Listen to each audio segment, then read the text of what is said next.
বৃহস্পতিবার রাতে ইশারের পর একটা আমল করুন, আপনার সব গুনাহ ক্ষমা হয়ে যাবে, চেহারায় সৌন্দর্য বৃদ্ধি পাবে এবং মনের সব আশা পূরণ হয়ে যাবে ইনশাআল্লাহ। আপনি আল্লাহর কাছে যা দোয়া করবেন, যত পাপ আপনি করেছেন, কে নাই পাপ ছাড়া?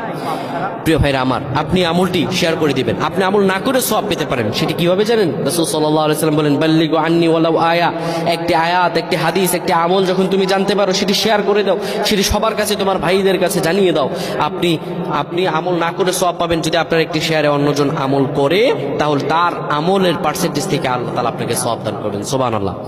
বৃহস্পতিবার ইশারে নামাজের পরে আপনি কিবলামুখী হয়ে যাবেন। রাসূলুল্লাহর শিখানো আমল, সে আমলটি হলো নবীজি সাল্লাল্লাহু আলাইহি সাল্লাম বলেন, ইশারের পরে যে ব্যক্তি সূরাতুল মুলক তেলাওয়াত করবে, এই সূরাতুল মুলক তেলাওয়াত করার কারণে আল্লাহ রাব্বুল আলামিন তার গুনাহগুলো ক্ষমা করে দিবেন এবং কবরের মধ্যে তার আমলগুলো হবে একটা পাখির মতো, একটা পাখির মতো হবে।